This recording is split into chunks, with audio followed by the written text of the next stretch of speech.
The 12 Stars of Aetherior Part 5. The return of the Void King. For years, the 13 Rings of Eternity watched over the realms with wisdom and unity. Peace had blossomed across dimensions. Even Nixia, once the forgotten 13th, had found her place.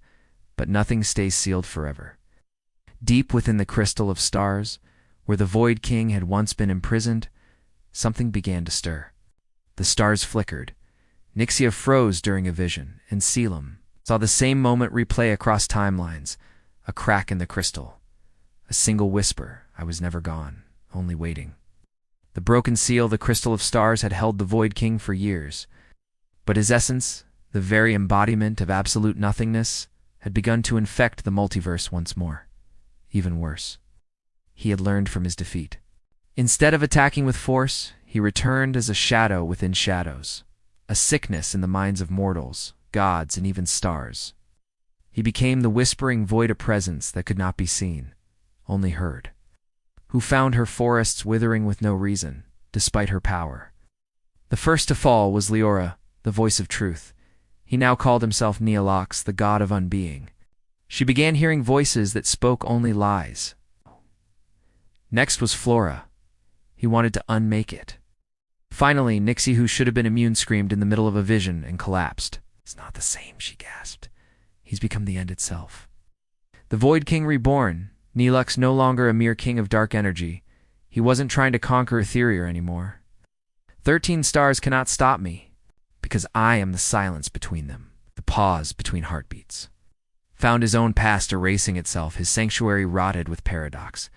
The moment before the scream, the realms collapsed, but soon. Messages appeared written in shadow across the sky. Reality itself began to glitch. Cities blinked out of existence as if they'd never been. Seeking answers in the shadows, she once ruled. She had been convinced that balance required both creation and uncreation, and that her siblings were afraid of letting go.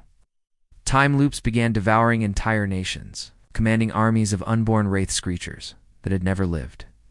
If he succeeds, all realms will collapse into pure nothingness. Never died and never felt.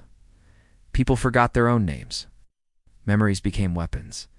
Selim, once the master of time, she has accepted both the shadow and the light, and in doing so, gains a new power. Not as an enemy, not as a traitor. A betrayal within, then came the worst moment. Noctis vanished. At first they thought she was taken by the void. She chose me. The dark never betrayed her. You did?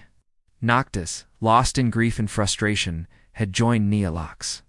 Now she wielded corrupted shadow. The final rift. Aetheria's heart, in the very center of the world lies Aetheria's heart, the source of all magic, all balance, and the stars themselves.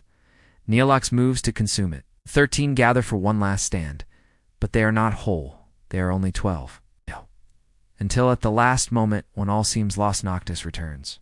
No. Not to destroy, but to embrace Neolox. A presence, a purpose, beyond being forgotten.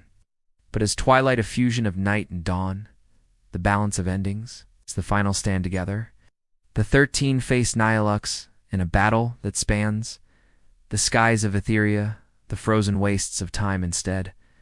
They each take a piece of the void and form a new constellation in the sky, guiding all worlds as silent guardians. It's the silent halls of Nixia's void. When people look up at the sky and see 13 stars in a ring, they remember. And the beating core of the world itself, each sibling channels their element to its highest form. Aurora's light becomes celestial fire. Gaia raises mountains that sing Eris, creates winds that slice time. Selim becomes one with every version of himself across infinite timelines, and Nixia steps forward. She offers him what he never had, a place. The end and the beginning. Neolox, finally seen, finally heard, releases the void. And with that, the realms are restored, but not the same. The 13 do not return to their old roles. From then on, across every realm, even the end can find a place in the story.